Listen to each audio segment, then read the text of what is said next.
তাদের কাছে মানুষের বউ নিরাপদ নয়, এগুলোর কাছে না মা নিরাপদ থাকে, না বোন নিরাপদ থাকে, না মেয়ে নিরাপদ থাকে, না ছেলে নিরাপদ থাকে। বলৎকারের কারণে তাদের মাদ্রাসাগুলো ভাঙা উচিত ছিল।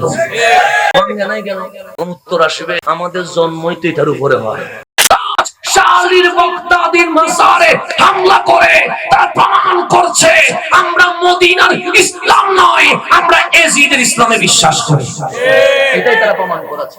আজকে সোনার বাংলাদেশে দেখতে হয় যাদের কারণে মুসলমান হইলাম তাদের পবিত্র দরগা পর্যন্ত এই মুসলিম নামক খারেজি উগ্রবাদী জঙ্গি এজিদের হাতে কখনো নিরাপদ নয়। ওরা কি ইসলামের কোনো লাভ করেছে?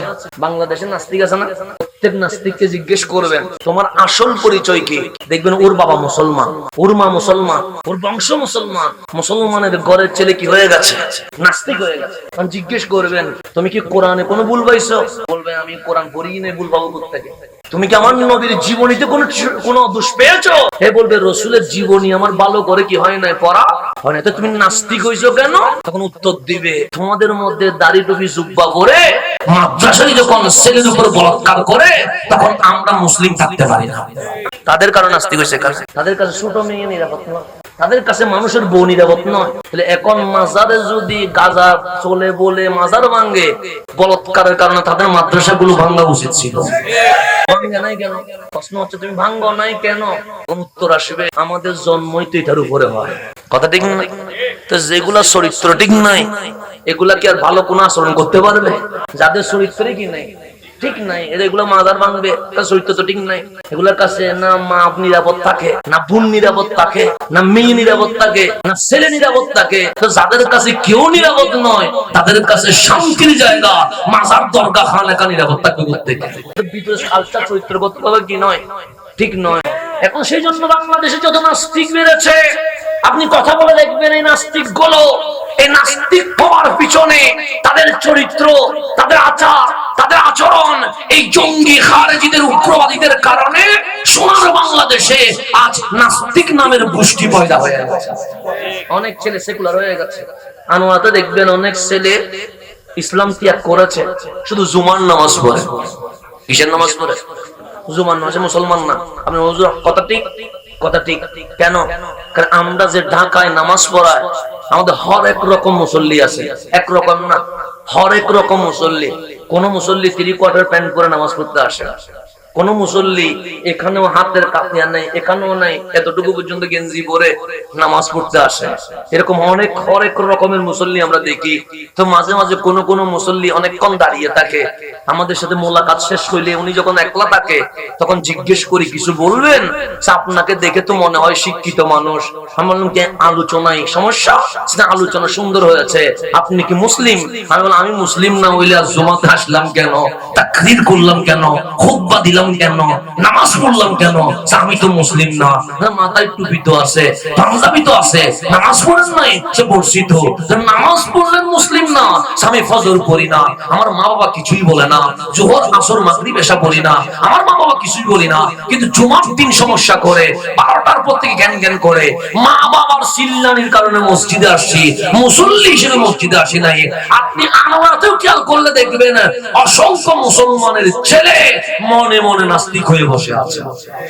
আল্লাহ যেন এই খারেজি থেকে, উগ্র থেকে, জঙ্গিদের থেকে আমাদের সোনার বাংলাদেশকে যেন হেফাজত করে।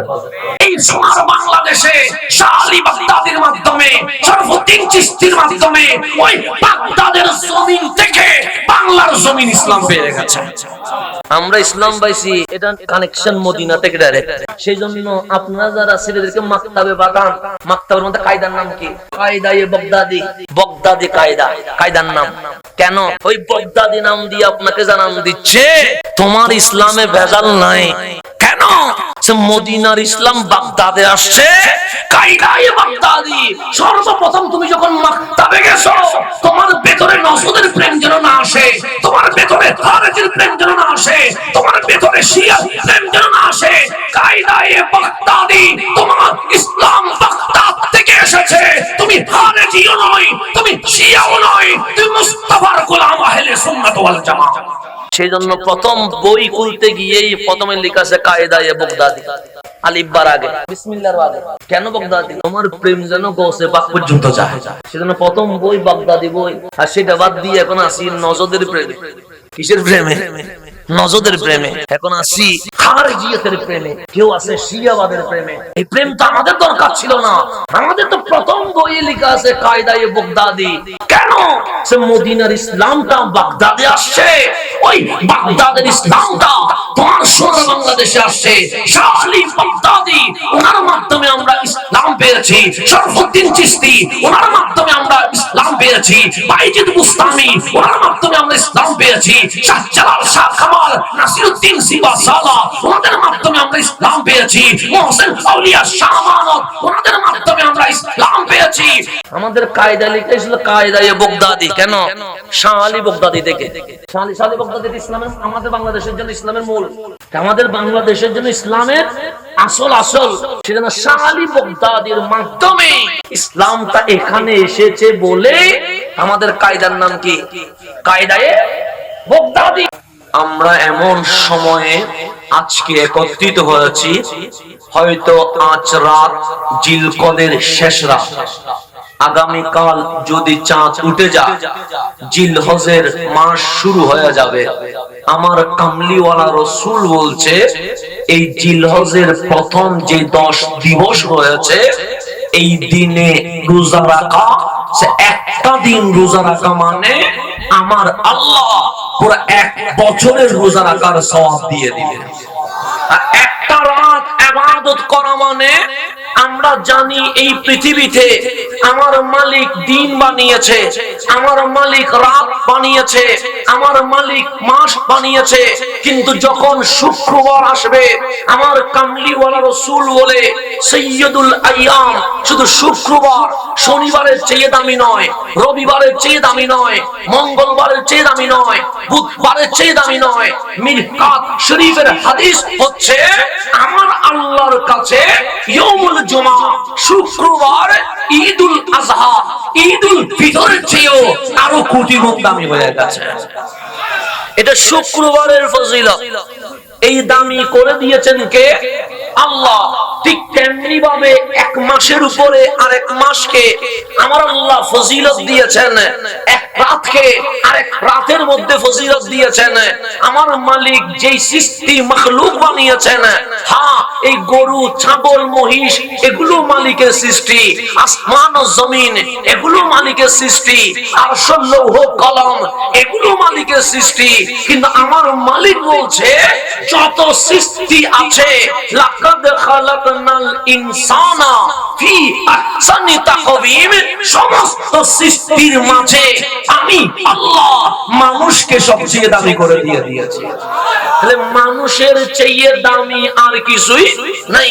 এই মানুষের মাঝে দামি ওলিরা, ওলিদের চেয়ে দামি সাহাবায়ে কেরাম, সাহাবীদের চেয়ে দামি নবী রাসূল, নবী রাসূলের মাঝে দামি রাসূলগণ, রাসূলদের মাঝে দামি। আল্লাহ বলেন, তিলকার রুসুলু ফাদ্দালনা, এই নবী রাসূলের মাঝেও আমি একজনকে আরেকজনের উপরে তুলে দিয়েছি, একজনকে আরেকজনের উপর মর্যাদা দিয়েছি। ওই রাসূলদের মধ্যে 4 জন সেরা, একজন মুসা আলাইহিস সালাম, আরেকজন ইব্রাহিম আলাইহিস সালাম, আরেকজন মুসা আলাইহিস সালাম, আরেকজন আপনার নবী, আমার নবী রাহমাতুল লিল আলামিন। আল্লাহ বলে, ওই 4 জনের মাঝে আমি কামলিওয়ালা রাসূলকে সবার সেরা করে দিয়েছি। তাহলে মানুষের মাঝেও পজিশন আছে না নাই? আলহামদুলিল্লাহ। আজকের মাহফিলের মান্যবর সভাপতি উস্তাদুল উলামা, আমাদের চন্দনাই সাথে গৌরব, হুজুর আল্লামা ফেরদৌসুল আলম খান আল কাদরি মুদ্দাজিল্লুল আলী, আজকের মাহফিলের সভাপতির আসন অলংকৃত করায় আমরা সবাই হুজুরের আগমনকে স্বাগত জানিয়ে বলি মারহাবা। আলহামদুলিল্লাহ। সভাপতিও চলে এসেছে, বক্তারাও চলে এসেছে। আমাদের প্রধান মেহমান, তিনিও নাকি প্রায় আনোয়ারাতে প্রবেশ করে ফেলেছে। যাদেরকে দাওয়াত দিয়েছেন সবাই চলে এসেছে। এখন বাকি আছে আপনারা। আপনারাই যদি চলে আসেন, মাহফিল 100-এ 100 হয়ে যাবে। রব্বে করিম আজকের বসাকে কবুল করে নিন। এখন আসেন আমি যেখানে ছিলাম সেখানে চলে যাও। সৃষ্টির মাঝে আমার মালিক অনেক কিছুকে দামি করে দিয়েছে, সপ্তাহের মাঝে ইয়মুল জুমা দামি হয়ে গেছে। ঠিক এই জিলহজ মাসের যে 10 রাত, আল্লাহ বলছেন ওয়ালায়ালিন আশ, 10 রাতের কসম। আমরা বলি আল্লাহর কসম, আমরা বলি আল্লাহর ইজ্জতের কসম, আমরা বলি আল্লাহর সম্মানের কসম, আর সেই আল্লাহ বলছে ওয়ালায়ালিন আশ, আমি আল্লাহ বলছি জিলহজের প্রথম 10 রাতের কসম। আমার কামলিওয়ালা বলে এই জিলহজের প্রথম 10 রাতের প্রত্যেকটা রাত আমার মালিকের কাছে এমন দামি হয়ে গেছে, একটা রাত লাইলাতুল কদরের চেয়ে আরো দামি হয়ে গেছে। এমন সময়ে আমরা এখানে বসেছি, জিলকদকে বিদায় দিব, জিলহজকে স্বাগতম জানাবো।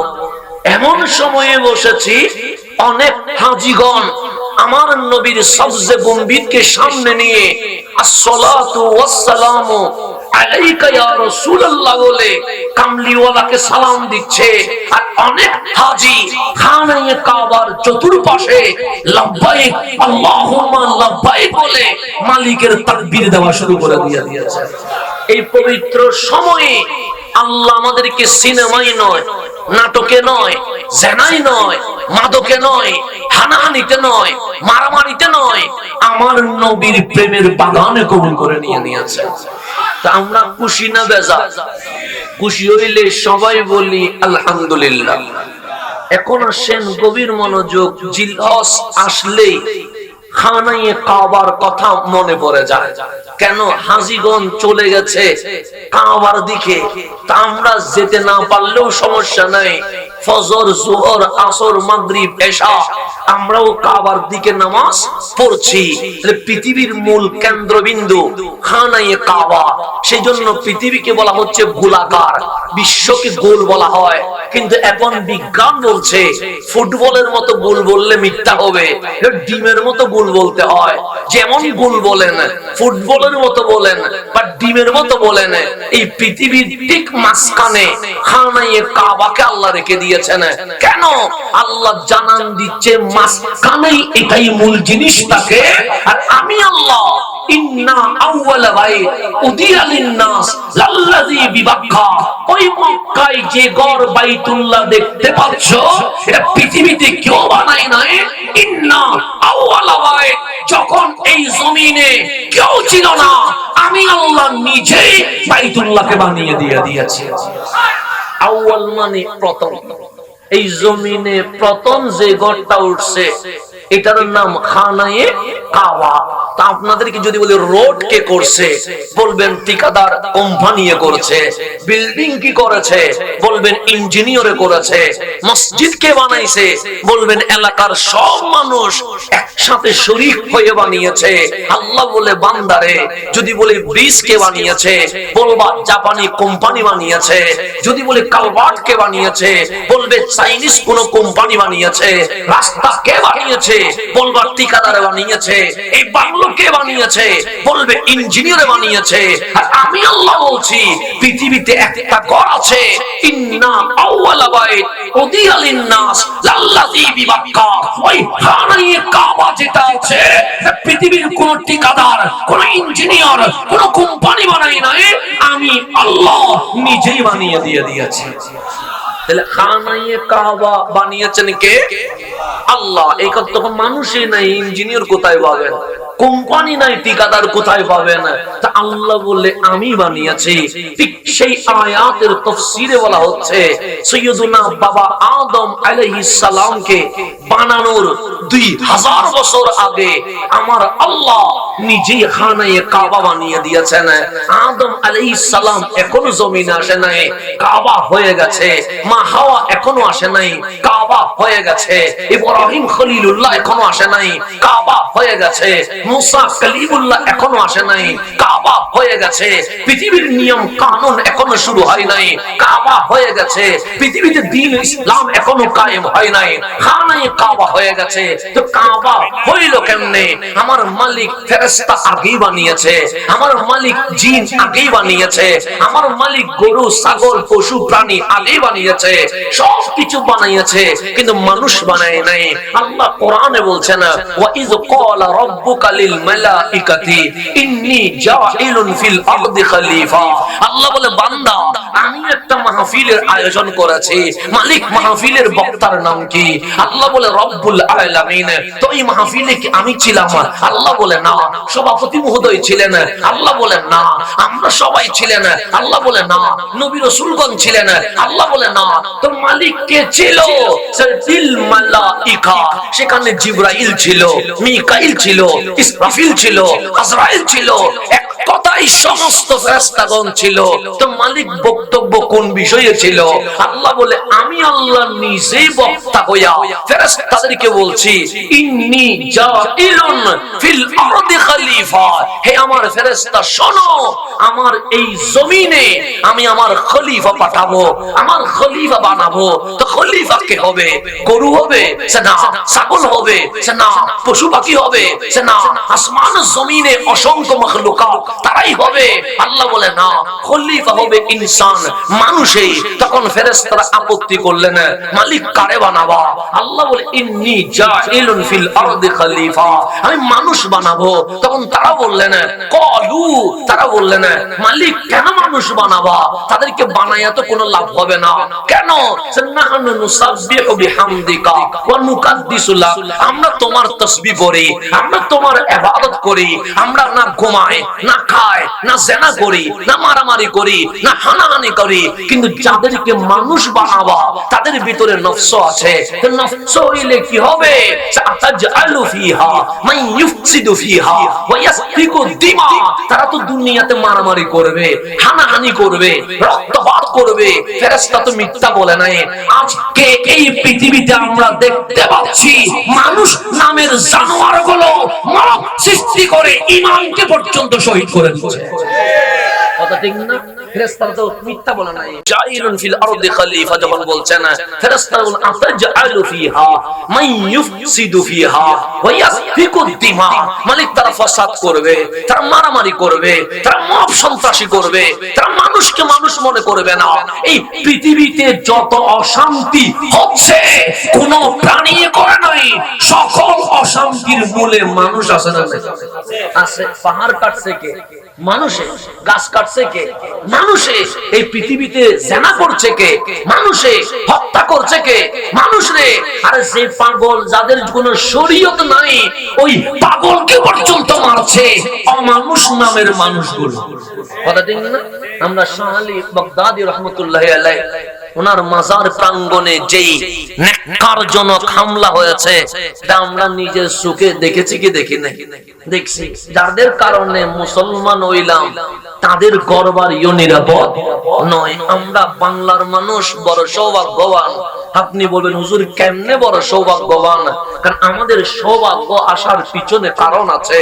যখন আমার কামলিওয়ালা রাসূল মক্কার জমিন ইসলাম কায়েম করলেন, আমার কামলিওয়ালার বয়স 53 বছর হয়ে গেছে। গনিয়া দেখে 700 জন মুসলমান, আমার রাসূলের চোখের পানি বের হয়ে গেছে। আল্লাহ ডাক দিলেন হাবিব সব মানতে পারি, কিন্তু আপনার চেহারার মলিনতা মানতে পারি না, চোখের পানি মানতে পারি না। আমার রাসূল ডাক দিয়ে বললেন মালিক আমার, আমি দিনেও আরাম করি না, রাতেও আরাম করি না। আমি একবার দাওয়াত দেই, না শুনলে 2 বার দাওয়াত দেই, 2 বার না শুনলে 4 বার দেই। আমাকে পাগল বললেও আমি দাওয়াত মিস করি না, আমাকে মারলেও আমি কখনো মক্কাবাসীকে পিছ দেই নাই। আমি দাওয়াতের পর দাওয়াত দিয়েছি। মালিক আমাকে পাঠাইলেন কিভাবে? আল্লাহ বলেন কাফাতাল লিন্নাস, আপনি শুধু কোন কওম, কোন গোষ্ঠী, কোন রাষ্ট্রের নবী নয়, কাফাতাল লিন্নাস। পৃথিবীর সূর্য যতদিন উঠবে, যত মানব জাতি দুনিয়ায় আসবে, সকল মানবের জন্য আপনি রহমতুল লিল আলামিন হয়ে চলে এসেছেন। তখন কামলিওয়ালা বললেন মালিক রে, আমি রাতে ঘুমাই না, তাহাজ্জুদের নামাজের মধ্যে কাটাই, ফাতাহাজ্জাত বিহি নাফিলাতাল লাক। আমি দিনের বেলায় দিনকে দিন বলি না, দুপুরকে দুপুর বলি না, বিকেলকে বিকেল বলি না, আমি রাত দিন পরিশ্রম করি, কিন্তু রেজাল্ট হচ্ছে 700 জন মানুষ মুসলমান হয়েছে। আল্লাহ বলেন হাবিব আপনার কি মনে দুঃখ? হাবিব বলেন মনে বড় দুঃখ। কেন দুঃখ, আমি আবু জেহেলকে কত বুঝাইলাম, আবু জেহেল ঈমান আনে নাই। আবু লাহাবকে বুঝাইলাম, আবু লাহাব ঈমান আনে নাই। উতবা সাইবারে বুঝাইলাম, ঈমান আনে নাই। উমাইয়ারে বুঝাইলাম, ঈমান আনে নাই। বরং তারা আমারে পাগল বলে, পাথর মারে, আমার পিঠের উপর উঠে ঘুরি তুলে দেয়। আল্লাহ বলে, হাবিব, আবু জেহেল ঈমান আনে নাই বলে, আবু লাহাব ঈমান আনে নাই বলে, উতবা সাইবা উমাইয়ারা ঈমান আনে নাই বলে আপনি নবী কষ্ট পেয়েছেন বুঝি? কামলিওয়ালা বলেন, আমি কি রহমতুল লিল আলামিন নই? আল্লাহ বলে, অবশ্যই আপনি রহমতুল লিল আলামিন। কামলিওয়ালা বলে, আমার চোখের সামনে, আমার সামনে কালিমা না পড়ে বেঈমান হইয়া মারা যায় জাহান্নামে চলে যাবে, এটা তো রহমতের নবী, কখনো সইতে পারবো না। আল্লাহ বলেন, হাবিব, আমি তো যারা তারা ইসলামের জন্য কবুল করব না, কারণ ইসলামও নূর, কোরআনও নূর, নবীও নূর। আমি আর ইসলামে কোন প্রকার আবু জাহেল, আবু লাহাবের মত নাপাক ঢুকতে পারে না। আবু বকর, ওমর, উসমান ও আলীর মতো যাদের কলব নূর হয়ে গেছে, তারাই কামলিওয়ালার সাহাবী হতে পারবে। এই সারা যাদের ভিতরে নেফাকি আছে, তারা চাইলেও আমার নবীর সাহাবী হওয়ার কোনো সুযোগ নাই। তখন আল্লাহর হাবিব বলেন, মালিক, তারা ঈমান আনে নাই কেন? আল্লাহ বলেন, তারা ঈমান আনবে না, কারণ কি? যে ইন্নাকা লা তুসমিউল মাউতা, হাবিব, আপনি মরারে শুনাইতে পারবেন না। আবু জেহেল হাসছে, আমার নবী বলছে যে তো হাসছে। আবু লাহাব কথা বলছে, উতবা সাইবা নেতৃত্ব দিচ্ছে, উমাইয়া বাজার করছে, কিন্তু আল্লাহ বললেন, ইন্নাকা লা তুসমিউল মাউতা, হাবিব, আপনি মরারে শুনাইতে পারবেন না। তো যে হাতে সে তো মরা হয় না, যে বাজারে যায় সে তো মরা হয় না, যে সংসার করে সে তো মরা হয় না, যে বক্তব্য দেয় সে তো মরা হয় না, কিন্তু আল্লাহ বলছে, ইন্নাকা লা তুসমিউল মাউতা, হাবিব, আবু জেহেল মরা, আবু লাহাব মরা, উতবা মরা, সাইবা মরা, আপনারা যারা পাগল বলে তারা মরা, আপনারা যারা পাথর মারে তারা মরা। কেন? দেখার নাম জিন্দা নয়, শোনার নাম জিন্দা নয়, বলার নাম জিন্দা নয়। যেই চোখ নবী চিনে নাই, যেই কান নবীর শান শুনে নাই, যেই জিহ্বা নবীর পক্ষে কথা বলতে পারে নাই, সে দুনিয়াতে জিন্দা হইলেও আল্লাহ বলে পৃথিবীতে সে মরে গেছে। নারে তাকবীর, নারে রিসালাত, নারে গাউসিয়া। তাহলে ইন্নাকা লা তুসমিউল মাউতা, হাবিব, আপনি মরারে শুনাইতে পারবেন না ঘোষণাকার আল্লাহর। তো যে নবী চিনে নাই সে মরা, যে নবী শানে বিয়াদবি করে সে মরা, যে রাসূলের ইয়া রাসূলুল্লাহ বলতে পারে নাই সে মরা, যে মিলাদুন নবীর মাসে নবী পায়া খুশি হইতে পারে নাই সেই মরা, যে জশ্নে জুলুস করতে পারে নাই সে জিন্দা নয়, সে মরে ফুসি গেছে। যে দুনিয়াতে মুসি গেছে সে কখনো নবীরে জিন্দা বলবে কেমনে? সে তো নিজে বসা, যে যেরকম সে ভাববে সেরকম। সে দুনিয়াতে মরা, তার কাছে নবী মরা মনে হয়। আর যারা নবী প্রেমিক তারা মাটির উপরেও জিন্দা, মাটির নিচেও জিন্দা। এই জিন্দা বলে সুন্নিরা বলার সময় বলে, হায়াতুন নবী, উম্মত গোলাম যদি জিন্দা হইতে পারে, মুনিব নবী তো আরো বেশি জিন্দা হয়ে গেছে। সেজন্য যে যেরকম সে সেরকম ভাবে। এখানে নিয়ে মনে কষ্ট পাওয়ার কিছু নাই। কেউ যদি বলেন নবী মরা, বুঝি যাবেন সমস্যা নবীর না, সমস্যা তার যে মরা সে নবীরে মরা বলে। আর কেউ যদি বলেন নবী জিন্দা, বুঝবেন কামিয়াব হয়ে গেছে। কেন? দুনিয়াতেও সে জিন্দা, মরার পরেও সে জিন্দা, সে কারণে তার কাছে নবীটাও কি হয়ে গেছে? জিন্দা হয়ে গেছে। আল্লাহ বললেন, হাবিব, এই মরাগুলো শুনবে না। তখন আল্লাহ হাবিব জিজ্ঞেস করলেন, মাওলা, যারা শুনবে না তাদেরকে আমি কি করব? আল্লাহ বলে, যেগুলো শুনবে না তাদেরকে দাওয়াত দেওয়ার দরকার নাই। তো দাওয়াত যদি দেওয়ার দরকার না হয় আমি কি মক্কায় থাকবো? আল্লাহ বলেন, না, আপনি ইয়াসরাব নামক জায়গায় চলে যান। কেন? ওখানের মানুষগুলো নবী দেখে নাই, কিন্তু নবীর প্রেমে তারা উত্তাল হয়ে আছে। আপনি কদম রেখে ইয়াসরিবকে মদিনা বানায়া দেন। সেজন্য বুখারী শরীফের হাদিস হচ্ছে, আমার রাসূল বলেন, ইউকাল, মানুষ এই জমিনকে ইয়াসরিব বলে। না, আমি আমি নবীর কদম এই মাটিতে লাগতে দেরি দাঁড়িয়ে ইয়াসরিব নয়, মদিনায় মুনাওয়ারা হয়ে গেছে। আমার রাসূল যাইতে দেরি, এটা কি হয়ে গেছে? মদিনা হয়ে গেছে। তা আল্লাহ বলেন, হাবিব যারা আপনারে 53 বছরে শুনে নাই, শিখে নাই, দেখে নাই, চিনে নাই, গোলামি নিতে পারে নাই, ওদের মাঝে তাকার কোনো দরকার নাই। যারা চিনে তাদের কাছে জানে। সেই জন্য বাংলাদেশে একটু নবীর প্রেমের কথা বেশি হয়। কেন? কারণ আমরা নবীরে চিনছি বলে। যাদের কপালে নবী চিনা হয় নাই, তার নবীর কথা বলবে না। তা আমরাই সৌভাগ্যবান, কারণ আমাদের মুখ দিয়ে নবীর কথা বের হয়।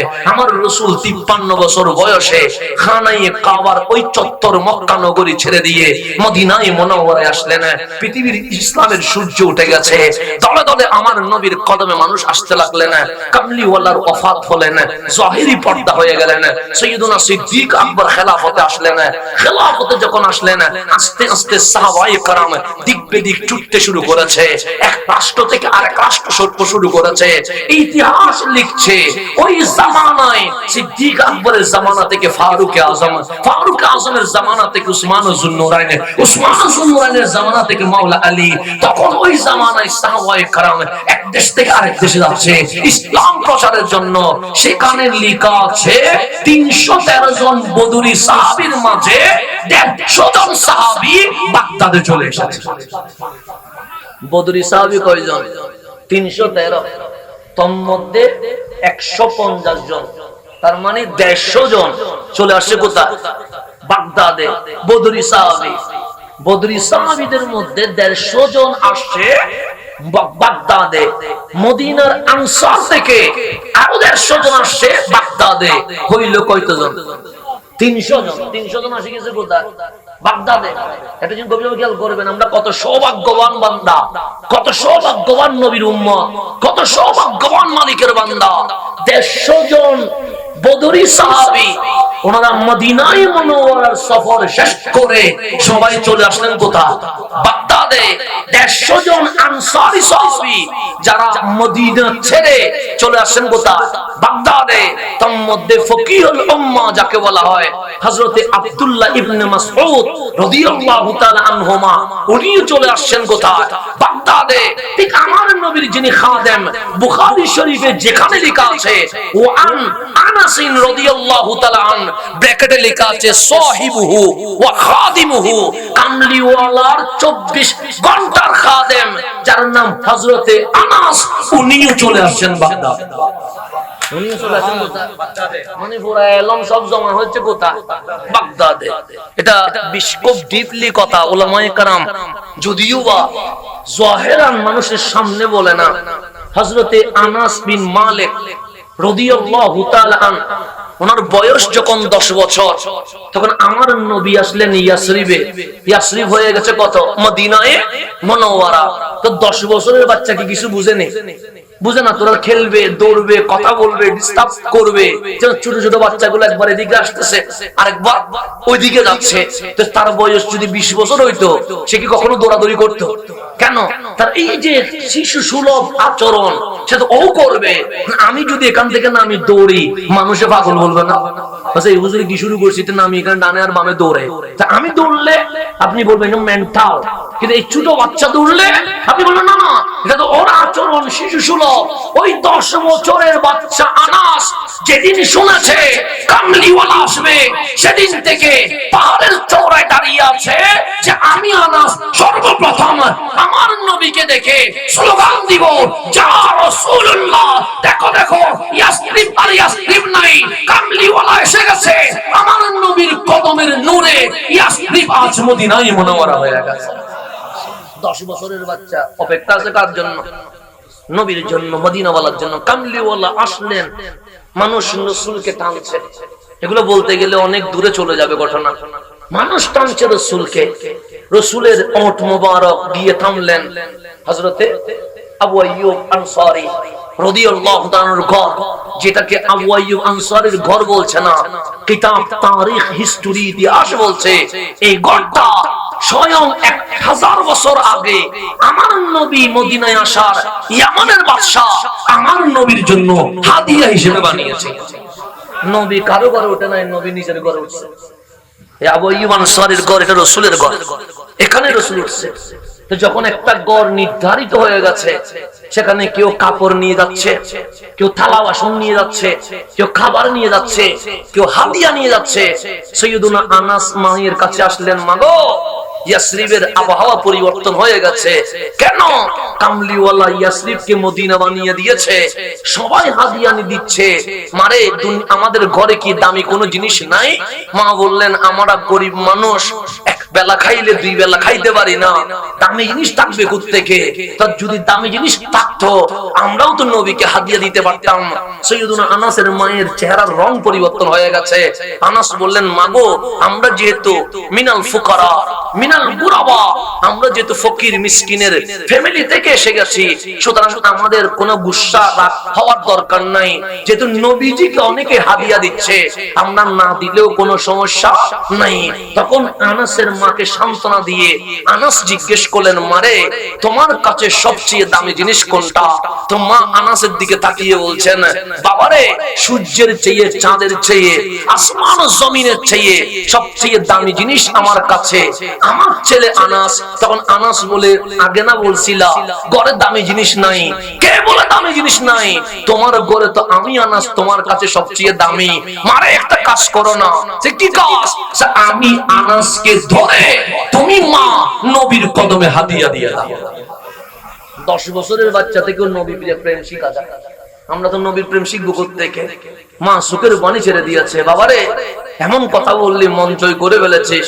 ওই ছেলেদের নিয়ে নবীর ঘরে গিয়ে বলছেন, ইয়া রাসূলুল্লাহ আমি গরিব মিসকিন, এক বেলা খাইলে দুই বেলা খাইতে পারি না। কত মানুষ আপনাকে হাদিয়া দিচ্ছে, কেউ কাপড়, কেউ থালা বাসন, কেউ খাবার, কেউ টাকা পয়সা, আমার কাছে দেওয়ার মতো কোনো কিছুই নাই। আমার একটা ছেলে আছে আনাস, এটাকে আপনার কদমে হাদিয়া দিয়ে দিয়েছে। সেদিন থেকে উনি হয়ে গেছেন নবীর খাদেম। একটা সেকেন্ডের জন্য নবী বাদ দেয় নাই, একটা মিনিটের জন্য নবী বাদ দেয় নাই, একটা মাসের জন্য নবী বাদ দেয় নাই। লাগাতার 10 বছর আমার নবীর খেদমতে কাটিয়ে দিয়েছেন, আমার নবীর গোলামিয়তে কাটিয়ে দিয়েছেন। সাইয়্যিদুনা আনাসের বয়স যখন 20 বছর, আমার নবীর দুনিয়ার সফর শেষ করে মাওলার দিকে সফর শুরু করলেন। ঠিক লাস্ট যখন দিকে চলে আসছেন, আমার কামলিওয়ালা বলেন, আনাস এদিকে এসো। আনাস আসলেন। আমার রাসূল বললেন, আনাস তোমার কি লাগবে? আনাস বলে, আমার কিছুই লাগবে না, একটা জিনিস লাগবে। দুনিয়াতে যেমন নবীর সাথে ছিলাম, আখিরাতেও নবীর সাথে থাকতে চায়। আমার কামলিওয়ালা বলে, আনাস দোয়া কবুল হয়ে গেছে। আনাস মুখটা খোলো না। আনাস বললেন, কেন? আমার নবী বলেন, আনাস রে আমি ভবিষ্যৎবাণী করছি, তুমি অনেক দিন হায়াত পাবা।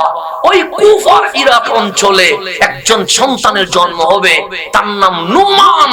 সে হবে দুনিয়ায় জ্ঞানীদের মধ্যে জ্ঞানী। আমি নবী তোমার জিহ্বায় আমার তুতো মোবারক দিয়ে গেলাম, ওই এলমের খজিনা তোমাকে দিয়ে গেলাম। তোমার সাথে যখন নুমানের দেখা হবে, আমার তুতো মোবারক নুমানের মুখে দিয়ে দিবা। সেই সময় থেকে আমার নুমান ইমামে আযম হিসেবে স্বীকৃতি পেয়ে যাবে।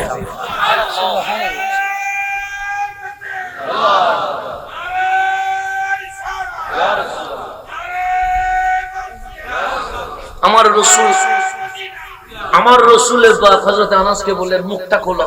উনি মুখ খুললেন, আমার নবীজি তুতু মুবারক দিলেন। কেন? আনা মদিনাতুল ইলম, ইলমের শহর। ওই ইলম থেকে কিছু অংশ আনাসকে জিম্মাদার দিয়ে দিলেন, আমানত দিয়ে দিলেন। সাইয়্যিদুনা হযরত ইমামে আযম আবু হানিফা রাদিয়াল্লাহু তাআলা রওয়ায়াত করেছেন, সাইয়্যিদুনা আনাস চলে আসলেন কুফার জমিনে। চতুর্দিকে আওয়াজ উঠে গেছে যে আজ আনাস বিন মালিক কুফার জমিনে চলে এসেছে। তো একজন বড় আলেম যদি আনোয়ারাতে আসে, আপনারা দেখা করতে যান কি যান না? যান তো, সবাই তো দেখা করতে যাবেন। যখন বিদেশ থেকে কোনো মেহমান আসছে, আমরা দেখা করতে যাই। হুজুর কিবলাই আলম আসছে, আমরা ছুটে ছুটে গাড়ি নিয়ে কোথায় চলে যায়? জশ্নে জুলুসে চলে যায়। একটা পলক যদি নবীর আওয়াজকে দেখতে পারি, এটাই আমাদের নাজাতের ওসিলা মনে করে। কথা ঠিক না? 10 মাঘ আসলে আমরা মাইজবান্ডার দরবারে চলে যাই। কাল 18 তারিখ, কাল বাবা শাহ আমানতের উরসে পাক, আমরা সেখানেও দলে দলে কি করব? যাব। কেন? যেখানে আল্লাহর প্রিয় বান্দা থাকে, ওনাদের সম্পর্ক রাখা, কুনু মা'আস-সাদিকিন, সালেহিনদের সাথে একসাথে থাকতে পারা, এটাই বড় নাজাতের ওসিলা হতে পারে। তা আনাস বিন মালিক আসলেন কুফায়। কুফাবাসী আনাস বিন মালিককে পায়া নবীর খাদেমকে পেয়ে চতুর্দিক থেকে মানুষ আসতেছে কি নেওয়ার জন্য, দোয়া নেওয়ার জন্য। তা আনাস বিন মালিক যখন আসলেন, হযরতে ইমামে আজম আবু হানিফা বলছেন, আমার মা তখন বৃদ্ধা হয়ে গেছে, আমি তখন বয়সে অনেক ছোট। আমার মা বললেন, ওরে নোমান চলো, কুফাতে নবীর সাহাবী হযরতে আনাস এসেছে, ওনার থেকে একটু দোয়া নিতে যাব। সৈয়দুনা আবু হানিফা বলছেন, আমার মা আমাকে ধরে কুফা শহরে আসলেন, দেখলাম মানুষের ভিড় আর ভিড়, আমি নোমান বড় ভয় পেয়ে গেলাম, এত ভিড়ের মাঝে আমরা নবীর সাহাবীর দিদার কেমনে পাবো। তা আমার মা যেহেতু বিদ্যা ছিলেন, আমার মাকে দেখে মানুষ সাইড করে দিচ্ছে, কারণ বিদ্যা মহিলা দেখলে আমরা মাঝে মাঝে বাসের মধ্যে সিট ছেড়ে দিই, কথা ঠিক না, রাস্তা কি করে দিই, সাইড করে দিই। তো হযরতে আবু হানিফার আম্মা জান বিদ্যা ছিলেন, লাঠি নিয়ে আসছেন। তো মানুষ যখন দেখলেন একটা বিদ্যা মহিলা নবীর সাহাবীর দোয়ার জন্য আসছে, সবাই সাইড করে দিলেন। আমার মা আমাকে ধরে আছে, আস্তে আস্তে আস্তে আস্তে আমরা সৈয়দুনা আনাসের সামনে আসলাম। আমি নোমান দেখতে পাচ্ছি সৈয়দুনা আনাসের চুল পেকে গেছে, দাড়ি সাদা হয়ে গেছে, বুড়ুগুলো সাদা হয়ে গেছে, বুড়ুর পলক নিচে নেমে গেছে। মানুষ বেশি বৃদ্ধ হয়ে গেলে কুজু হয়ে যায়, সৈয়দুনা আনাসও সোজা থেকে কি হয়ে গেছে, কুজু হয়ে গেছে, চোখের বুড়ো এত নিচু হয়ে গেছে, উনি ভালো করে কি করতে পারে না, চোখ খুলতে পারে না, কারণ বয়স অনেক বেশি হয়ে গেছে। কখন রাসূলের ইন্তেকাল, আর এখন সৈয়দুনা ইমামে আজমের জামানা, তো ওনার চোখের বুড়ো নিচের দিকে নেমে গেছে। যখন হযরতে আবু হানিফা আম্মা জান সৈয়দুনা আনাসের দরবার আসলেন, ডাক দিয়ে বলেন, ওগো নবীর সাহাবী, ওগো নবীর খাদেম, ওগো নবীর সাহেব, আমি এক বিদ্যা মা আমার ছেলেকে নিয়ে এসেছি, নাম তার নোমান। নাম তার কি বললেন, নোমান। ওনা তো চোখ এভাবে বুড়ো নিচে নেমে গেছে, না মাথার নিচের দিকে ছিল। যখন মা বলছে নাম তার নোমান, সৈয়দুনা আনাস চেহারা উপরের দিকে তুলে ফেললেন, সে নাম কি বলেছো, সে নোমান। দেখলেন ভালো করে, দেখার পর বললেন, নোমান আমি তো তোমার অপেক্ষায় ছিলাম, আমি তো তোমার খোঁজার মধ্যে ছিলাম, তোমার একটা আমানত আমার কাছে রয়ে গেছে। আরে মুখটা খোলো, আমি আনাস নবীর যে আমানত নিজের মুখের মধ্যে রেখেছি, ওই দুটো মোবারক আজ তুমি নোমানকে আমি দিয়ে দিও। সৈয়দুনা আবু হানিফা, তখন তো আবু হানিফা না, তখন তো নোমান বিন সাবেত, উনি বলেন, আমি মুখ খুললাম, সৈয়দুনা আনাস আমাকে কি করে দিলেন, তুতু মোবারক দিয়ে দিলেন। এই নোমান সেদিন থেকে ইমামে আজম হয়ে গেছে। তো সবগুলো আসছে কোথায়, বাগদাদে। সাহাবীদের ইয়ে কোথায়, বাগদাদে। আপনারা আমরা কত সৌভাগ্যবান, সেই বাগদাদে বদরি সাহাবী, সেই বাগদাদে আনসারী সাহাবী, সেই বাগদাদে ফকিহুল উম্মাহ, সেই বাগদাদে নবীর সাহাবী, নবীর খাদেম, নবীর সাহেব সবাই সেখান থেকে। আর সেখান থেকে আস্তে আস্তে করে এই সোনার বাংলাদেশে শাহ আলী বাগদাদীর মাধ্যমে, শরফুদ্দীন চিশতির মাধ্যমে, ওই বাগদাদের জমিন থেকে বাংলার জমিন ইসলাম পেয়ে গেছে। আমরা ইসলাম পাইছি, এটা কানেকশন মদিনা থেকে ডাইরেক্ট। কোত্থেকে, মদিনা থেকে ডাইরেক্ট কানেকশন। আমাদের কানেকশনের মধ্যে কোনো ভেজাল নাই।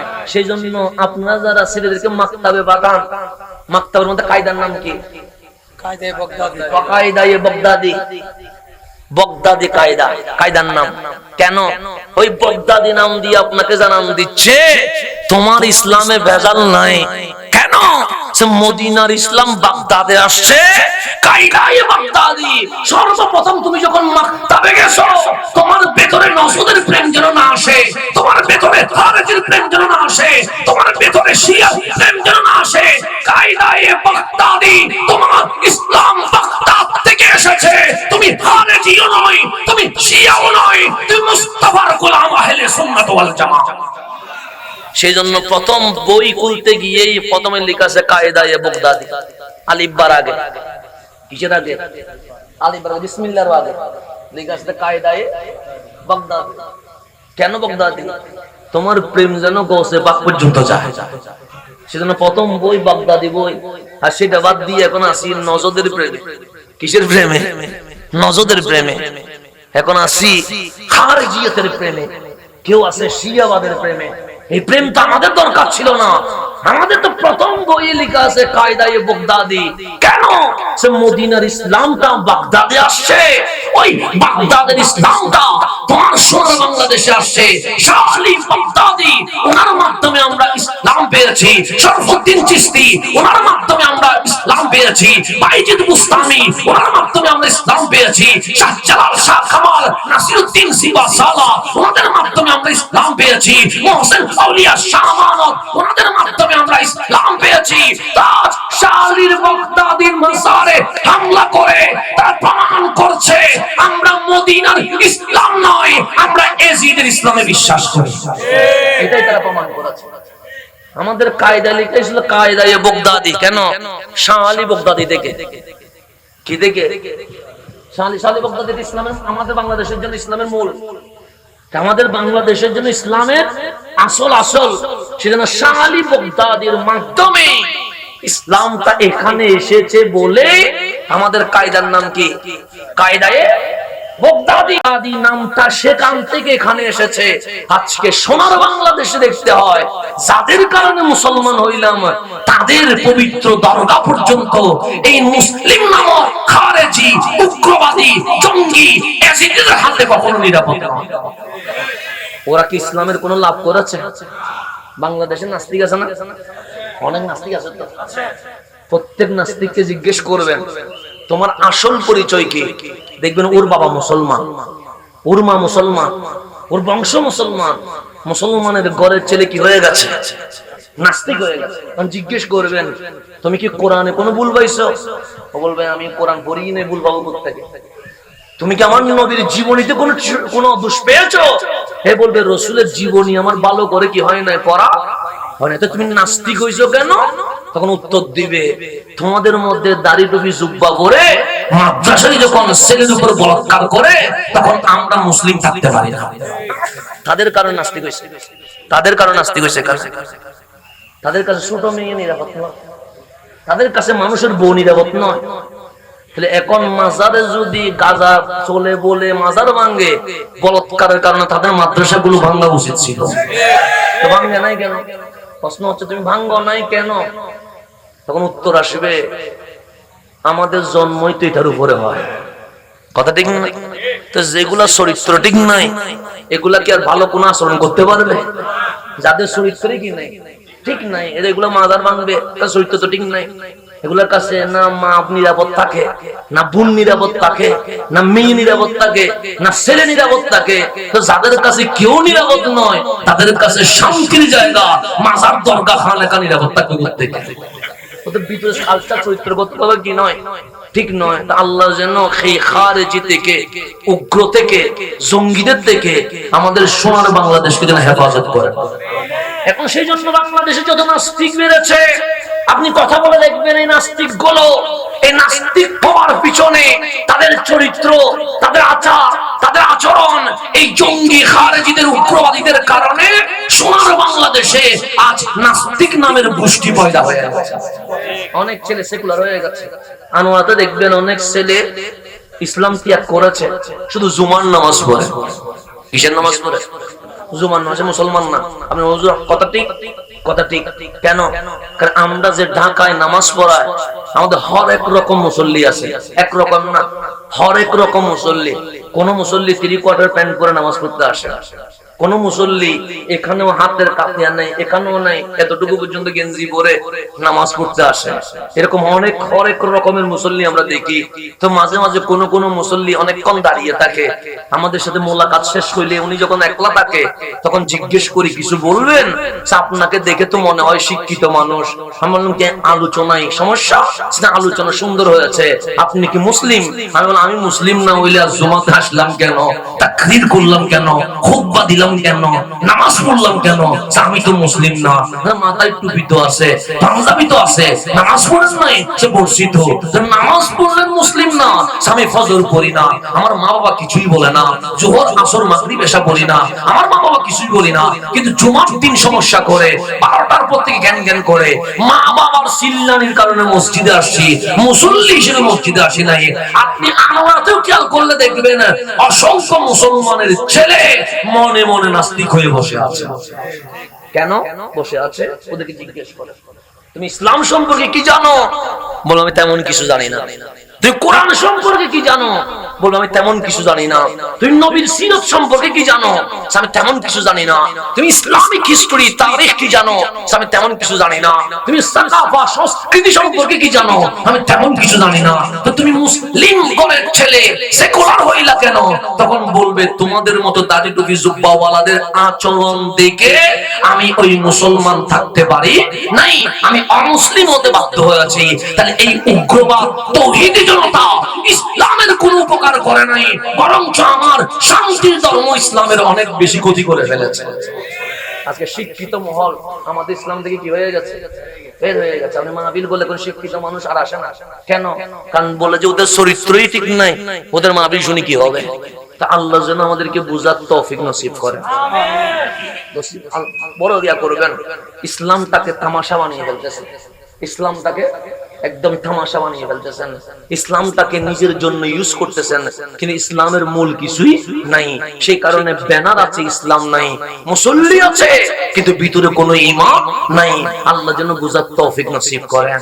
তা আমার নবীকে আল্লাহ বললেন ইন্নাকা লা তুসমিউল মাউতা, হাবিব আপনি মরারে শোনাইতে পারবেন না। তা আমি যে কথাটা বলতে লাগলাম, বাবা আদম সফিউল্লাহকে বানানোর 2000 বছর আগে আবার মালিক বাইতুল্লাহ খানায়ে কাবা বানিয়েছেন। কেন বানিয়েছেন? যখন এই ফেরেশতারা বলছেন তারা ঝগড়া করবে, ফাসাদ করবে, তারা রক্তপাত করবে, তারা মারামারি করবে, তখন আমার আল্লাহর কাছে ফেরেশতাদের ওই অবজেকশন ভালো লাগে নাই, ওই আপত্তি ভালো লাগে নাই, ওই যে পরামর্শের সময় যে তারা আমাদের ব্যাপারে যে বলেছেন ওরা মারামারি করবে, হানাহানি করবে, তা আল্লাহর কাছে ভালো লাগে নাই। আল্লাহর কাহ্হারিয়ত প্রকাশ পেয়েছে, জালালিয়ত প্রকাশ পেয়েছে। ফেরেশতারা যখন দেখলেন আল্লাহর কাহ্হারিয়ত প্রকাশ পেয়েছে, তারা আরশের পিছনে গিয়ে আশ্রয় নিয়েছে। তাদের মধ্যে ভয় প্রকাশ পেয়ে গেছে যে আল্লাহ যদি কাহ্হারিয়তে থাকে, জালালিয়তে থাকে, আযাব যদি দেওয়া শুরু করে আমরা তো শেষ হয়ে যাব, আমাদের ধ্বংস হয়ে যাব। তখন তাদের মধ্যে একজন পরামর্শ দিলেন, চলো আমরা আরশের চতুর্পাশে লাব্বাইক আল্লাহুম্মা লাব্বাইক, লাব্বাইক লা শারীকা লাকা, লাব্বাইক ইন্নাল হামদা ওয়ান নি'মাতা লাকা ওয়াল মুলক লা শারীকা লাক বলে বলে তাওয়াফ করি। যখন ওই ফেরেশতারা আরশের চতুর্দিকে তাওয়াফ করতে করতে 7 চক্কর দিলেন, আমার মালিকের কাহ্হারিয়ত চলে গেছে, আমার মালিকের রহমানিয়ত প্রকাশ পেয়ে গেছে, আমার আল্লাহ খুশি হয়ে গেছেন। তখন আল্লাহ বললেন, ফেরেশতারে তোমাদের উপর আমার কোনো রাগ নাই, গুসা নাই, কোন প্রকার কাহ্হারিয়ত নাই। কেন জানো? আল্লাহ কেন? তোমরা যে আরশের চতুর্পাশে ঘুরে ঘুরে লাব্বাইক আল্লাহুম্মা লাব্বাইক বলে তাওয়াফ করেছো, আমি মওলাকে খুশি করে ফেলেছো। তখন ফেরেশতারা বললেন, মালিক আপনি যেখানে রাজি আমরা সেখানে রাজি, আপনি যেখানে নারাজ আমরা সেখানে নারাজ। তখন আল্লাহ বলেন, ওরে আমার ফেরেশতা, আমি যে আমার বান্দা বানাবো, বান্দা তো গুনাহ করবে, পাপ করবে, অপরাধ করবে। হাইয়া আলাস সালাহ বলে মসজিদে ডাকলে সে চায়ের দোকানে চলে যাবে, হাইয়া আলাল ফালাহ বলে ওকে মসজিদে ডাকলে সে সিনেমা হলে চলে যাবে। সে যখন আমার কথা শুনবে না, আমি আল্লাহর রাগ উঠবে, কাহ্হারিয়ত উঠবে, জালালিয়ত উঠবে, তখন তো আমি আল্লাহ তাকে আযাব দিয়ে শেষ করে ফেলবো। কিন্তু আমি তো আমার বান্দারে বলেছি বিসমিল্লাহির রহমানির রহিম, আমি তো আমার বান্দারে বলেছি আলহামদুলিল্লাহি রাব্বিল আলামিন আর রহমান আর রহিম, আমি তো আমার বান্দারে বলেছি আর রহমান আল্লামাল কোরআন। পৃথিবীতে যত আলেম আছে, যত টিচার আছে, যত শিক্ষক আছে, যত মুআল্লিম মুদাররিস আছে, শিক্ষকের কাজ হচ্ছে শাসন করা, মারা, একটু করে আপনাকে আমাকে শাসন করে পড়িয়ে দেওয়া। সেজন্য আমরা যখন মাকতাবে গেছি তখন দেখলাম হুজুর মারে, আমরা যখন প্রাইমারি স্কুলে গেছি দেখলাম আমাদের মাস্টার আমাদেরকে মারে, আমরা যখন স্কুলে গেছি আমরা দেখলাম সেখানেও আমাদের টিচার আমাদেরকে মারে, যখন আমাদেরকে ঘরের মধ্যে টিউশনি পড়াচ্ছে সেখানেও দেখলাম আমার টিচার আমাকে মারে। শিক্ষকের কাজ হচ্ছে শাসন করা, মারা। কিন্তু আল্লাহ বলেন আর রহমান আল্লামাল কোরআন, পৃথিবীর সমস্ত শিক্ষক ছাত্রের ভুল হইলে মারে, আর আমি আল্লাহ এমন শিক্ষক আর রহমান, বান্দা ভুল করলে আমি আল্লাহ মাফ করে দিয়ে থাকি। আল্লাহ আমাদেরকে সেজন্য আল্লামাল কোরআন বলেছেন। চাইলে বলতে পারতেন আর রহমান খালাকাল ইনসান, বলতে পারতেন, কিন্তু বলে না, আল্লাহ মানছে এরপর খালাকাল ইনসান। খালাকাল ইনসান এটা পরে, কিন্তু আগে বলছে আল্লামাল কোরআন। মালিক আলেম তো হব সৃষ্টি হওয়ার পরে, সৃষ্টি আগে এলম পরে। আল্লাহ বলে না, আর রহমান আল্লামাল কোরআন খালাকাল ইনসান, সৃষ্টি পরে এলম আগে। আল্লাহ বলে আমি এলমের কথা আগে বলছি। কেন? বান্দা তোমার কাছে মাকতাবের কথা মনে বললে তুমি মনে করো হাফেজ সাহেব তো মারে, তুমি প্রাইমারি স্কুলের কথা মনে বললে হেডমাস্টার তো মারে, স্কুলের কথা মনে বললে প্রিন্সিপাল তো মারে। তো যখন মালিকের কথা মনে পড়বে তখন বলবা আর রহমান আল্লামাল কোরআন, পৃথিবীর শিক্ষক মারে। আর যিনি রহমান উনি এমন শিক্ষক, বান্দা ভুল করলে ওই রহমান তোমাকে মাফ করতে প্রস্তুত হয়ে গেছে। তা আল্লাহ বলে আমার বান্দার আমি শিখাইছি বিসমিল্লাহির রহমানির রহিম, আমি রহমান, আমি রহিম, আমি আজিজ, আমি অদুদ, আমি গফুর, আমি সত্তার। আমার বান্দা তো এটাই আশা করছে যে আমার আল্লাহ আমারে মাফ করে দিবে। সেজন্যই আমার রাসূল আরবি বলছেন, বান্দা আল্লাহর ব্যাপারে যেভাবে ধারণা করে আল্লাহ সেইভাবেই আচরণ করে। আপনি যদি ধারণা করেন আল্লাহ তো আমারে মাফ করবে না, আল্লাহ বলে বান্দা তুই ধারণা করছিস মাফ করব না, তাহলে আমিও তোর সাথে সেরকম আচরণ করব। আর আপনি যদি ধারণা করেন হ্যাঁ আমি তো অযোগ্য মানুষ, হ্যাঁ আমার তো কোনো কোয়ালিটি নাই, কিন্তু আমি ভুল করেছি, আমি অপরাধ করেছি, আমি পাপ করেছি, এমন পাপ যেটা আমার আসমান পর্যন্ত ছুঁয়ে গেছে, এমন পাপ যেটা আমার জমিন পর্যন্ত ছুঁয়ে গেছে, এমন পাপ যেটা সমুদ্রের পানির ওজনের চেয়ে বেশি ওজন হয়ে গেছে, কিন্তু আপনি আশা করছেন যে আমার মালিক আমাকে মাফ করে দিবে। আপনি যাই নামাজ বিছিয়ে দিয়েছেন, চোখের পানি ছেড়ে দিয়ে বলছেন মালিক রে চোখ দিলা কোরআন দেখার জন্য, আমি চোখ দিয়ে কি না কি দেখেছি মালিক, এই চোখ তোমারে দেখাবো কেমনে? কান দিলা নবীর শান শোনার জন্য, আমি কি না কি শুনেছি মালিক, এই কান তোমার দরবার উপস্থাপন করব কেমনে? মালিক জিহ্বা দিলা কখনো আল্লাহু আকবার বলার জন্য, কখনো ইয়া রাসূলুল্লাহ বলার জন্য, কিন্তু আমার এই জিহ্বা গালি দিয়েছে, বকা দিয়েছে, কান দিয়েছে, অশ্লীল কথা বলেছে। মালিক এই জিহ্বা তোমার দরবারে কেমনে হাজির করাবো? মালিক হাত দিলা সালাম দেওয়ার জন্য, আমার হাত মানুষের উপর জুলুম করেছে, পা দিয়েছে মসজিদে যাওয়ার জন্য, আমার পা তো সিনেমা হলে চলে গেছে। আপনি সুখের পানি ছেড়ে দিয়ে বলছেন আমার বিশ্বাস আমার গুনাহ চেয়ে আমার রহমানের রহমানিয়তের পাওয়ার অনেক বেশি, আমার পাপের চেয়ে আমার গফুরের ক্ষমা করার ক্ষমতা অনেক বেশি। যখন ধারণা করলেন মালিক আমারে মাফ করে দিবে, আল্লাহ বলে বান্দা তোর পাপ যদি জমিন থেকে আসমান পর্যন্ত ছুঁয়ে যায় লাউ বলি টেনশন নাই, আমি মালিক মাফ করতে প্রস্তুত হয়ে গেছে, আমি মালিক তোকে মাফ করতে প্রস্তুত হয়ে গেছে। আল্লাহ বলে বান্দা যেরকম ধারণা করে আমি আল্লাহ সেইভাবে আচরণ করি। সেজন্য আপনি পজিটিভ ধারণা করেন আমার মালিক রহমান, আমার মালিক রহিম। তো আল্লাহ বলেন ফেরেশতারে আমি তো আমার বান্দারে প্রথম সবক দিয়েছি বিসমিল্লাহ, আল্লাহর নামে শুরু। তিনি কে? আল কাহ্হার। আল্লাহ বলে না। তিনি কে? জুল জালাল। আল্লাহ বলে না। আর রহমান আর রহিম। আমার বান্দা তো আমাকে রহমান ডাকছে, রহিম ডাকছে, গফুর ডাকছে, ওদুদ ডাকছে। ফেরেশতারে বান্দা দুনিয়াতে যাওয়ার পর গুনাহ করবে, পাপ করবে, অপরাধ করবে, আমার কাহ্হারিয়ত উঠে যাবে, জালালিয়ত উঠে যাবে। ঠিক আরশের নিচে বাইতুল মামুরের নিচে একটা ঘর বানাও যেটার নাম বাইতুল্লাহ, খানায়ে কাবা। আজকে যেমন তোমরা তাওয়াফ করার কারণে আমি আল্লাহর কাহ্হারিয়ত থেমে গেছে, রহমানিয়তের জোয়ার শুরু হয়ে গেছে, ঠিক আমার বান্দাও গুনাহ করার পর খানায়ে কাবাতে এসে লাব্বাইক আল্লাহুম্মা লাব্বাইক বলে তাওয়াফ করলে আমি মালিক আমার বান্দার উপর খুশি হয়ে যাব। দেখেন আল্লাহ মানুষ বানানোর আগে মানুষকে কিভাবে ক্ষমা করা যায় সেটার ব্যবস্থা করতেছেন। আর আমি কি করি? সিনেমায় যাই, আমি কি করি? নাটকে যাই, আমি কি করি? মাদকে যাই, আমি কি করি? যে কবর দেখলে ওসমান জুন্নুরাইন কাঁদতেন, যে কবর দেখলে ফারুক আজম কাঁদতেন, যেই নামাজের আজানের ধ্বনি শুনলে মাওলা আলীর চেহারা ধরন পর্যন্ত পরিবর্তন হয়ে যেত, শরীরের মধ্যে কম্পন শুরু হয়ে যেত।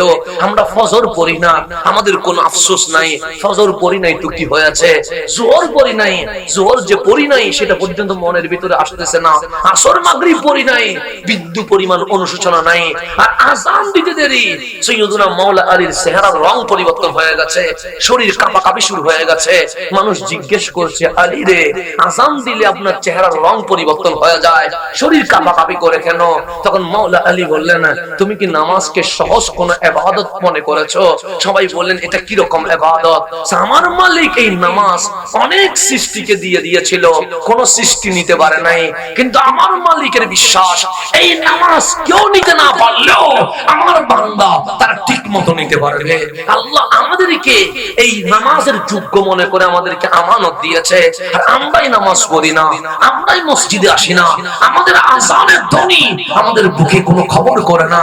সেই জন্য আযান শুনলে মানুষ কাঁপে, কিন্তু আমাদের তো কম্পন হয় না। আমরা তো কবরস্থান নিয়ে টিকটক বানাই, আমরা তো কবরের উপর বসে বসে জুয়া খেলি। এইরকম আনোয়ারার অনেক কবরস্থানে ঘুরলে এখন আপনি দেখবেন এই কবরের উপর মুসলমানের ছেলেরা ছক্কা খেলা খাওয়া শুরু করেছে। আনোয়ারা তো আছে না, আছে দেখেন অনেক কবরস্থানের মধ্যে এখন দেখবেন কাঠকালা খেলতেছে। কিসের উপর? উসমানুল নুরাইন কবর দেখলে বাচ্চার মতো কাঁদে। কোন উসমান? যে উসমানুল নুরাইন নবীর হাত থেকে জান্নাত কিনে নিয়েছে। কার হাত থেকে? নবীর হাত থেকে জান্নাত কিনে নিয়েছে। রাসূলের হাত থেকে কিনে নেওয়ার হচ্ছে জান্নাতে যাওয়া, আল্লাহ গিফট করছে, দয়া করছে, এটা একটা। আর হচ্ছে জান্নাত আমি কি করছি? কিনে নিয়েছি, মালিকানা নিয়েছি। সেরকম উসমানুল যুন্নুরাইন কবর দেখলে কাঁদে, আর আমরা কবর নিয়ে এখন কি করি? টিকটক করে। টিকটক এখন টিকটকের মধ্যে কবরস্থান, এইদিকে একজন বসে আছে, ওদিক থেকে একজন সালাম দিবে, তারপরে ওখান থেকে একজন সালাম দিবে। এটা নিয়ে মস্কারি শুরু করছে। কি নিয়ে? কবর নিয়ে। মস্কারির একটা সীমা ছিল, এখন তো কবর নিয়েও আমরা কি করি? মস্কারি করি। মানুষ কাবায় যায়, খানায় কাবায় যায় মালিকের কি করার জন্য? তাওয়াফ করার জন্য। এখন দেখবেন প্রত্যেক হাজি মোবাইল নিয়ে যেন সেলফি না তুললে তাওয়াফ যেন কবুল হচ্ছে না, লাইভ না দিলে যেমন আরাফার ময়দানের অবস্থান কি হচ্ছে না, কবুল হচ্ছে না। আমরা সাফা মারওয়া সাইয়ের সময় ভিডিও না করলে যেন আমাদের সাইটা কি হচ্ছে না, কবুল হচ্ছে না। আর তরুণ বাদ দেন, বৃদ্ধ মানুষ পর্যন্ত ডান হাত দিয়ে সেলফি ধরে আছে, বাম হাত দিয়ে শয়তানকে কি মারছে? পাথর মারছে।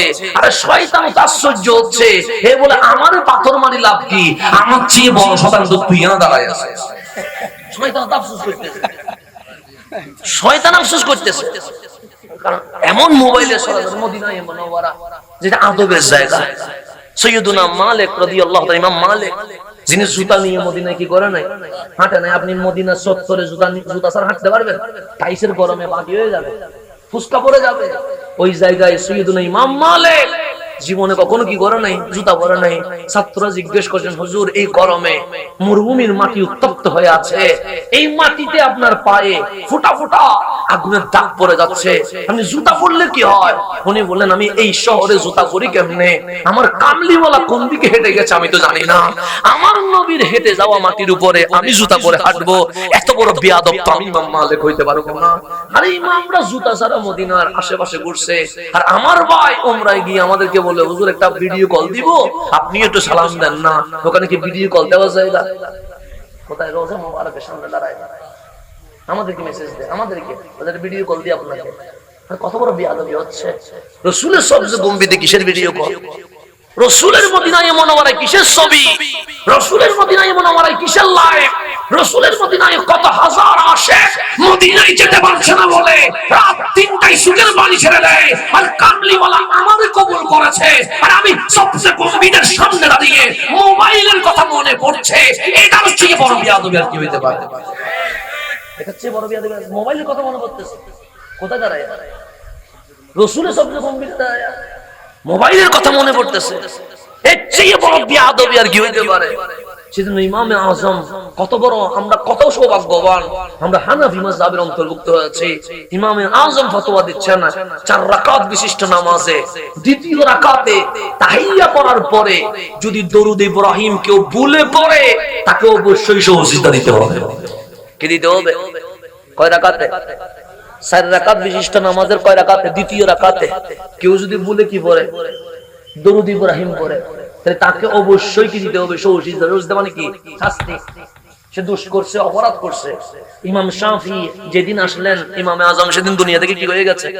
পর্দা হইছে। এক ইমাম আসছে আর এক ইমাম চলে গেছে। ইমাম শাফি যখন ইমামে আজমের ফতোয়া খুলতেছেন, দেখতেছেন 4 রাকাত বিশিষ্ট নামাজে ইমামে আজম ফতোয়া দিচ্ছে, দ্বিতীয় রাকাতে কেউ যদি দরুদ ইব্রাহিম পড়ে তাকে কি দিতে হবে?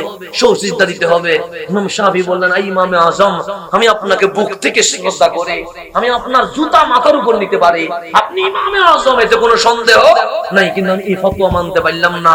তখন ইমাম শাফি ফতোয়া দিচ্ছে, আমার মাযহাবে 4 রাকাত বিশিষ্ট নামাজে দ্বিতীয় রাকাতে কেউ যদি দরুদ ইব্রাহিম পড়ে তাকে কোনো সহসিজদা দেওয়া লাগবে না। ফতোয়া দিয়ে দিয়েছেন ইমাম শাফি। বলে দরুদ শরীফ আবার কিসের ফতোয়া?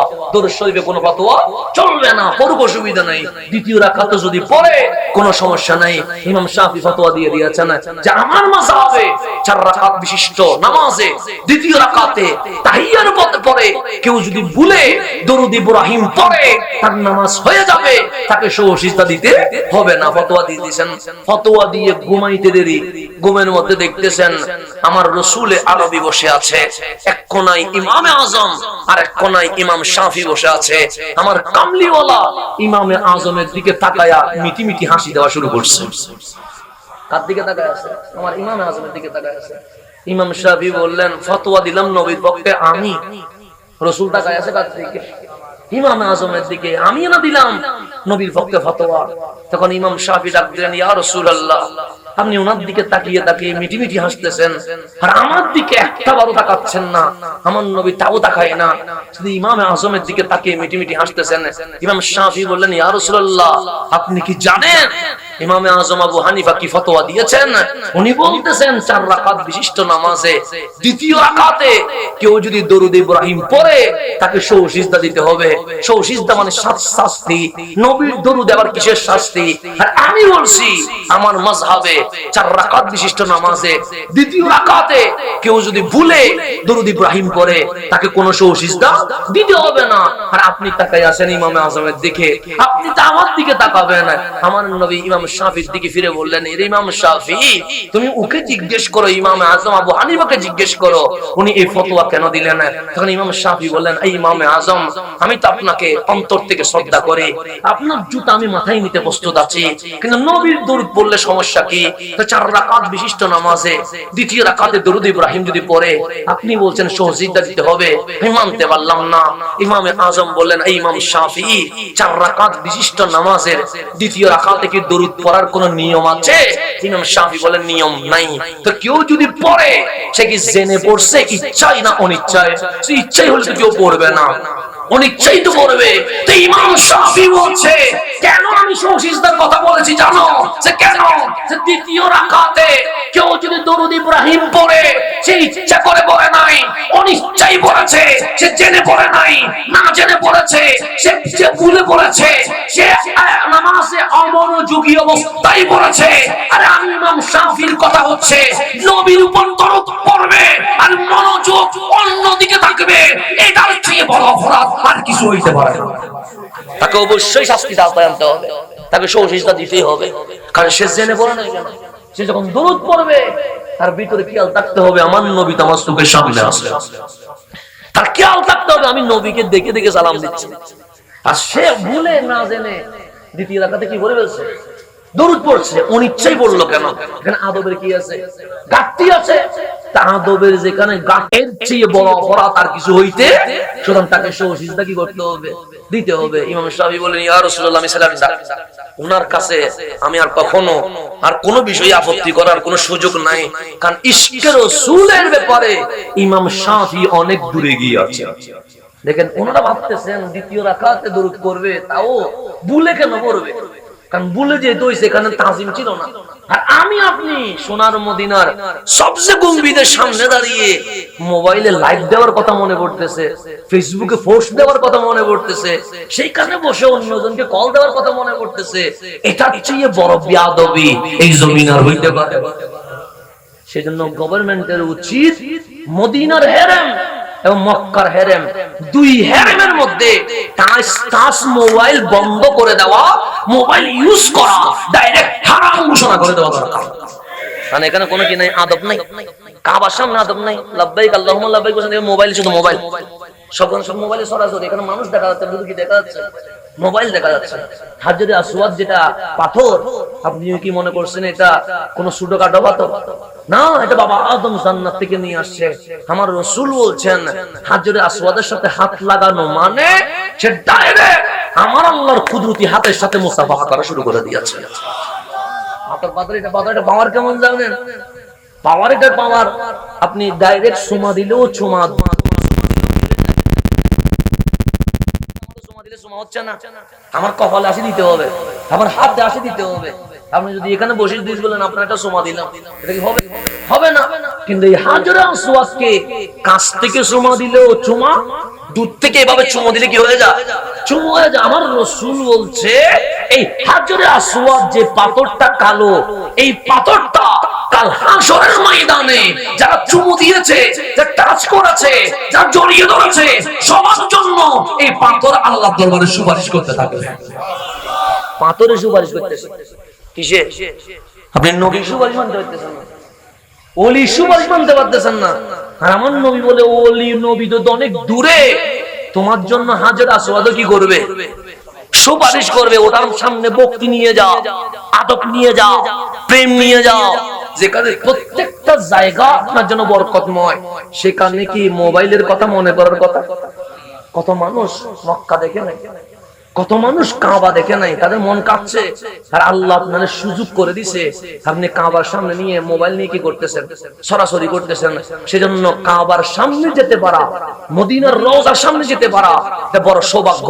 সেখানে কখনো মোবাইল খুলবেন না, কাউরে কল দিবেন না, কাউরে বলবেন না আপনাকে ভিডিও কল দিচ্ছে, আপনি এটা কি দেন? সালাম দেন। দরকার নাই। রাসূল কাছ থেকেও শোনে, রাসূল দূর থেকেও শোনে। মানে ভিডিও কলে সালাম দেওয়ার দরকার নাই, রাসূল দূর থেকে শোনে না, শোনে না। এই বিশ্বাস কি আমাদের নাই? শরফুদ্দিন বসরি যদি মিশরের আলেকজান্দ্রিয়াতে বসে মাওলায়া সাল্লি ওয়া সাল্লিম দাইমান আবাদা লেখার কারণে আমার কামলিওয়ালা চাদর নিয়া সোনার মদিনা থেকে শরফুদ্দিন বসরির ঘরে যদি আসতে পারে, আমরাও যদি সালামের মতো সালাম দিতে পারি, অবশ্যই আমার নবী আমাদের ঘরে আসবে। আসবেন, আসবেন। হুজুররা কিতাব পড়ায় শরহে জামি আছে না? আছে, পড়তে হয়। কিতাব এটা পড়া ছাড়া কি আলেম হওয়া যাবে? এই ইমাম জামির ব্যাপারে বলতেছেন আব্দুর রহমান জামি, ওনার ব্যাপারে আমি বলি নাই, দেওবন্দের বড় আলেম, ওনারা দেওবন্দরা, ওনারা শাইখুল ইসলাম জাকারিয়া বলে, উনি ফাজাইলে দুরুদের মধ্যে লিখতেছেন। আমাদের গুলো বাদ, আমাদের গুলো বললে অনেকে বলবে তোমরা বললে মানবো না, ইমাম শেরে বাংলা বলছে বললে মানবো না, আল্লাহ হযরত বললে বলবে মানবো না।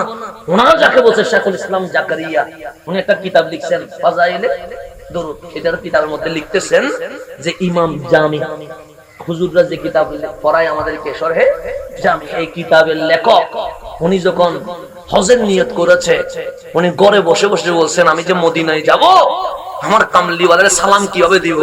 তো নবীর শানে নাত লিখছেন। কি লিখছে? না লিখতেছেন কে? ইমাম জামি।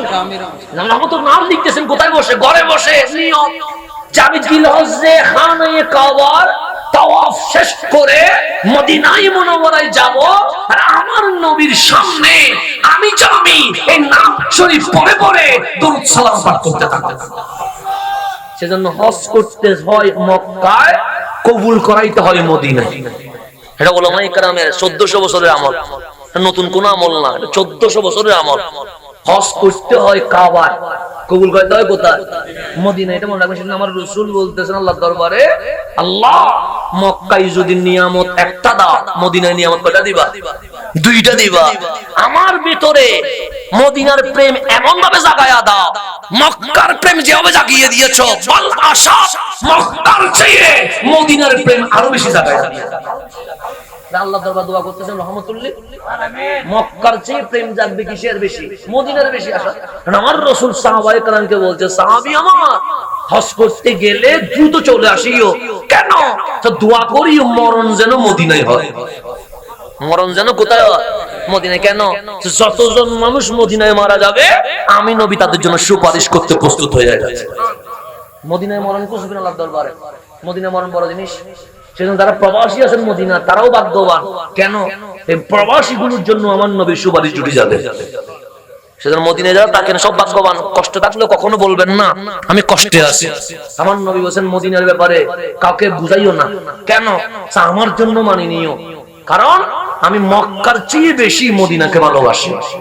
তো রাসূল মদিনারে বেশি ভালোবাসতেছেন, সাহাবায়ে কেরাম মদিনারে বেশি ভালোবাসতেছেন, ইমামগণ মদিনারে বেশি ভালোবাসতেছেন, আর আপনি আসি বলতেছেন মক্কায় যাইও, মদিনায় যাবার কোনো দরকার নাই। আর রাসূল দোয়া করতেছে মানে মক্কার চেয়ে বেশি প্রেম মদিনার আমার ভিতরে তুমি ঢেলে দিয়ে দাও। আপনি কি নবীর চেয়ে বেশি ইসলাম বুঝে গেছেন? আল্লাহ যেন বুঝার তৌফিক নসিব করে। তো ইমাম জামি নাম লিখছে কার ব্যাপারে? রাসূলের ব্যাপারে। কেন? উনি বলছেন আমি কাবার সফর শেষ করে সবচেয়ে কুম্বিতে দাঁড়িয়ে দাঁড়িয়ে আমার নবীকে নাক পরে পরে কি দিব, সালাম দিব। মক্কা থেকে সফর করবে ইমাম জামি মদিনায়। আমার নবী মদিনার গভর্নরকে জানাইছেন সবাই মদিনায় আসতে পারবে, কিন্তু ইমাম জামি যেন মদিনার বর্ডারে ঢুকতে না পারে। স্বপ্ন দেখাইছে কারে? গভর্নরে বলতেছেন এটা আবার কে? যার জন্য রাসূল স্বপ্নে এসে আমাকে বলতেছেন ইমাম জামি যেন মদিনায় আসতে না পারে। উনি অ্যানাউন্স করে দিয়েছেন যে হাজীগণ হজ করে মক্কা ছেড়ে মদিনায় আসতে পারবে, কিন্তু একজন আসতে পারবে না, তার নাম আব্দুর রহমান জামি, সে যেন মদিনায় ঢুকতে না পারে।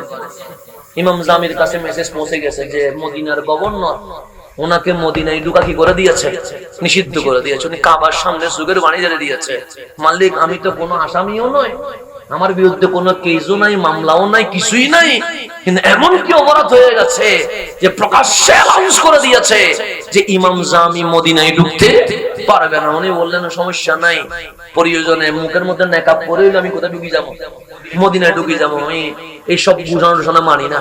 উনি কি করছে, রাতের অন্ধকারে গোপনে মক্কা ছেড়ে মদিনায় রওনা দিচ্ছেন। আল্লাহর হাবিব আবার গভর্নরকে বলতেছেন গভর্নর তোমার ঘুম আসে কেমনে? সেই ইয়া রাসূলুল্লাহ রাতের বেলায় তো ঘুমের জন্যই, সেজন্য আমি ঘুমাইছি, তা তুমি এখানে ঘুমাও। আর গোপনে ইমাম জামি তো প্রায় মক্কা ছেড়ে মদিনায় ঢুকে যাচ্ছে, ঘুমাইলে হবে। উনি ঘুম থেকে উঠে তাড়াতাড়ি পুলিশ প্রশাসনকে বলছে মদিনার বাউন্ডারিতে কি করে দাও, ঘেরাও দিয়ে দাও, জামি নামের কেউ গোপনে মদিনায় ঢুকছে, খবর চলে এসেছে, ওনাকে গ্রেফতার করো।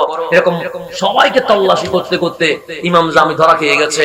ওনাকে হাতের মধ্যে বেরিমাত বাঁধিয়ে, ওনাকে হ্যান্ডকে বাঁধিয়ে ওনাকে জেলে ঢুকাই দিছে।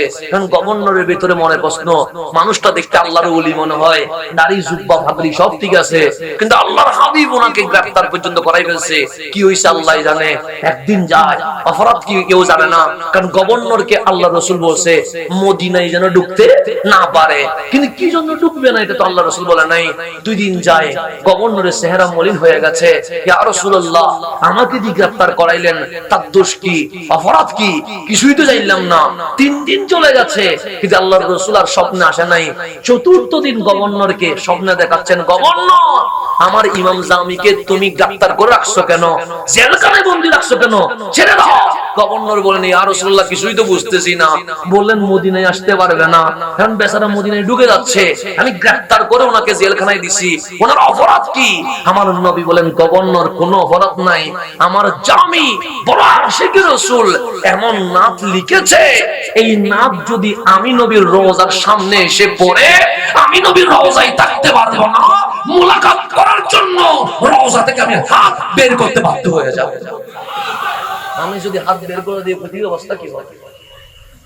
আমি যদি জামির জন্য হাতে কি করে দিই, বের করে দিই, তাহলে আমার পৃথিবীর অবস্থা কি হবে? সুতরাং আমি তার হাত বের করে মোলাকাত করব না, সেজন্য তাকে আসতে নিষেধ করছি, গ্রেফতার করতে বলি না, ছেড়ে দাও। সে আশিক রাসূল, আমি নবী তার উপর খুশি আছি, সেও নবীর উপর খুশি আছে, তারা জানাইয়া দিও সে না পড়লে আমি নবীর রওজায় থাকতে পারবো না, আমি হাত বের করতে বাধ্য হয়ে যাব। কুতুবুল আকতাব ইমাম রেফাই। আমরা অনেকে এখানে কাদরি তরিকায় আসি না, কাদরি তরিকায় তো এরকম কিছু মাশায়েখের নাম আছে যাদের নাম সন্ন্যাক করে লেখা আছে, গৌসে পাকের নাম সন্ন্যাক করে লেখা। ঠিক সেরকম তবকার একজন নাম হচ্ছে ইমাম আহমদ আর রেফাই, যাকে বলা হয় কুতুবুল আকতাব, নবী বংশের ফুল। উনি গেছেন সোনার মদিনায়, আমার নবীর রওজার সামনে গিয়ে ইমাম রেফাই বলতেছেন ইয়া রাসূলুল্লাহ মানুষে আমাকে আওলাদ রাসূল বলতেছে, আমি আপনার নাতি, আপনার দরবারে আসছি, আপনি না হায়াতুন নবী, তা আপনি যদি হায়াতুন নবী হন আমার সাথে একটু কি করে দেন, মোলাকাত করেন। কে বলতেছেন? ইমাম রেফাই। একবার বলছে রাসূল হাত বের করে নাই, দ্বিতীয়বার বলছে রাসূল হাত বের করে নাই, তৃতীয়বার যখন সুখের পানি ছেড়ে দিয়ে বলছে যে আপনি কি হাত বের করবেন ইয়া রাহমাতাল্লিল আলামিন, আমি মিশর থেকে আসছি, এতটুকু বলতে দেরি কামলিওয়ালা রোজা থেকে হাত বের করে দিয়েছেন। সেদিন ইমাম রেফাইয়ের সাথে যতজন ছিলেন সবাই নিজের চোখে দেখেছেন যে রোজা থেকে কামলিওয়ালা হাত বের করে ইমাম আহমদ রেফাইয়ের সাথে মোলাকাত করা শুরু করে দিয়েছে। আমার নবী দূরেরটাও শুনেন, কাছেরটাও, ইমাম রেফাইয়েরটাও শুনছেন, ইমাম জামিরটাও শুনছেন, শুনেন নাই? কোথায় শরফুদ্দিন বুসুরি মিশরে বসে কবিতা লিখতেছেন, মাওলায়া সাল্লি ওয়া সাল্লিম দাইমান, যেটাকে আপনারা আমরা কসিদায়ে বুরদা বলতেছি। এই কসিদায়ে বুরদা কেন বলতেছি? যে কসিদা লেখার কারণে আমার নবী রওজা মুবারক থেকে এসে ওনাকে চাদর হাদিয়া দিয়েছেন। তার নবী দূর থেকেও দেখে, কাছ থেকেও। তার মদিনায় গিয়ে ভিডিও কল দেওয়া দরকার আছে নাই তো? আমাকে লাইভ করা দরকার আছে নাই তো? আপনি না আহলে সুন্নাত ওয়াল জামাত, আপনার তো বিশ্বাস থাকা দরকার। ওয়ালাল আখিরাতু খায়রুল লাকা মিনাল উলা। আমার নবীর পাওয়ার কমে নাই, আমার নবীর পাওয়ার আরো কোটি গুণ বেড়ে গেছে। मैं तो बीमार नबी हूँ। MBN TV একটি ইসলামিক ইউটিউব চ্যানেল।